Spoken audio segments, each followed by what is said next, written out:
In the quiet countryside of southeastern Norway, beneath a mound of earth measuring nearly 25 feet across, a woman has been waiting to be remembered for 1,000 years.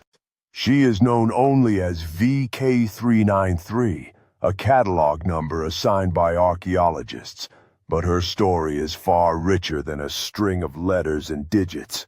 When her burial mound was excavated in 1933, researchers believed they had unearthed a man. It seemed obvious at the time. The skeleton appeared robust, and the grave goods, 6 iron arrowheads placed carefully near her head, a fire steel for striking flame, a bone comb fastened with an iron rivet, and fragments of a buckle and iron tool were the kinds of items typically associated with warriors or hunters. These were not the brooches, beads, or weaving tools so often found with Viking women. To the excavators, VK393 was a man, a modestly equipped one, but still one of the countless male figures who filled the ranks of Viking-age society. But nearly a century later, science rewrote her identity.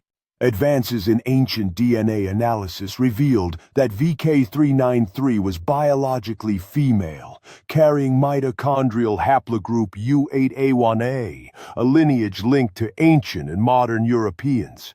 Her autosomal DNA places her firmly among the North European gene pool, closely related to today's Scandinavians.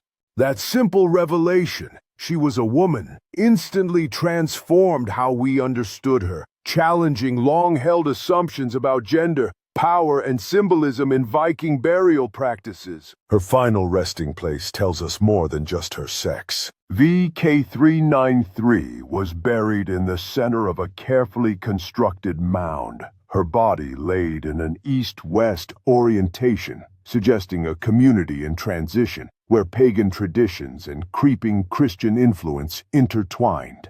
The burial mound itself was a statement, labor-intensive, prominent, and reserved for individuals of importance. She was not forgotten in death. Her people wanted her remembered. But what was her role in life? The arrowheads invite speculation.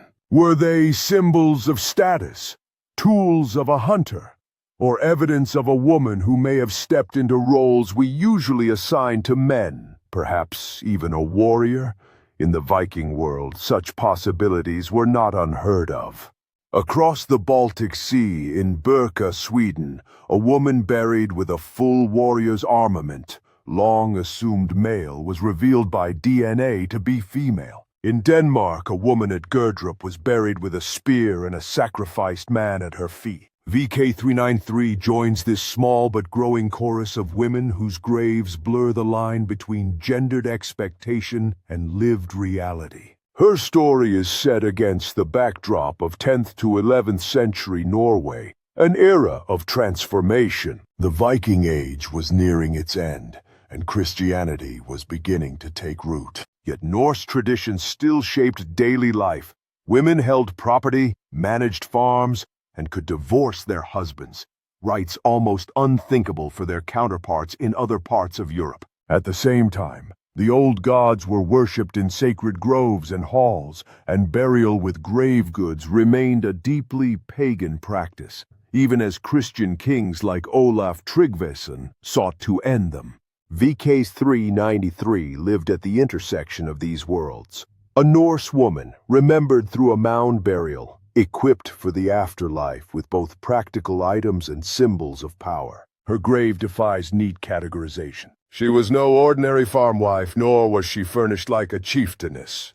Instead, she reflects a broader truth about the Viking Age, that identity was complex, that gender roles could be fluid, and that even in death, individuals could transcend the labels we try to impose. For decades, VK393 was misinterpreted, her bones and belongings used to tell a man's story. Today, through the combined force of archaeology and genetics, she speaks for herself. Her burial reminds us that the Viking world was not just a stage for warriors and kings, but a place where women, too, could hold symbolic or even literal power. In reclaiming her true identity, we recover a fragment of that lost world, and in doing so ensure that VK393 is more than just a number in a catalog.